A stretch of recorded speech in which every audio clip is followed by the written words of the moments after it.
ইতিহাসের কঠিনতম সময় পার করছে ইরান। সম্প্রতি নিহত হন সর্বোচ্চ ধর্মীয় নেতা আয়াতুল্লাহ আলী খামেনি। শিল্প, সাহিত্য, সংস্কৃতি বা চলচ্চিত্র পিছিয়ে নেই প্রাচীন ঐতিহ্যের এই পারস্য দেশ। নারী মুক্তি আর সামাজিক মূল্যবোধের আন্দোলনে ইরানি চলচ্চিত্র যেন তীরের মতো কাজ করছে প্রজন্ম থেকে প্রজন্মান্তরে। আজ বলছি তেমনই এক চলচ্চিত্রের কথা, যা সেই সময়ের নারী মুক্তি ও সমাজের ভিত নাড়িয়ে দিয়েছিল।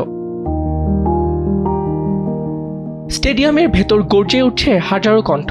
চলছে ইরান বনাম বাহরাইন বিশ্বকাপ বাছাই পর্বের উত্তেজনা। কিন্তু স্টেডিয়ামের বাইরেও চলছে আরেকটি ম্যাচ, সেটি নারী বনাম নিষেধাজ্ঞা, স্বপ্ন বনাম রাষ্ট্র।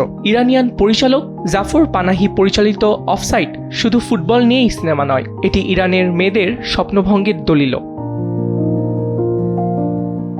ইরানে বহু বছর ধরে নারীদের পুরুষদের ফুটবল ম্যাচ সরাসরি স্টেডিয়ামে গিয়ে দেখার ওপর নিষেধাজ্ঞা ছিল। সেই বাস্তবতার ওপর দাঁড়িয়ে পানাহি তৈরি করেন এক নির্মম অথচ মানবিক গল্প।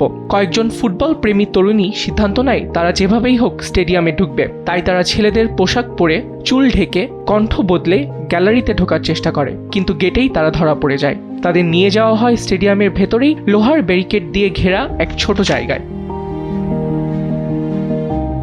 জাফর পানাহি ইরানের নিউ ওয়েভ চলচ্চিত্র আন্দোলনের অন্যতম মুখ। তার চলচ্চিত্রে বারবার উঠে এসেছে নারী স্বাধীনতা, রাষ্ট্রীয় নিয়ন্ত্রণ এবং সাধারণ মানুষের অদৃশ্য বেদনা। অফসাইড মুক্তির পর আন্তর্জাতিক মহলে ব্যাপক প্রশংসা কুড়ায়। বার্লিন চলচ্চিত্র উৎসবে এটি জিতে নেয় সম্মানজনক পুরস্কার। আবিদ খান, সময়ের আলো।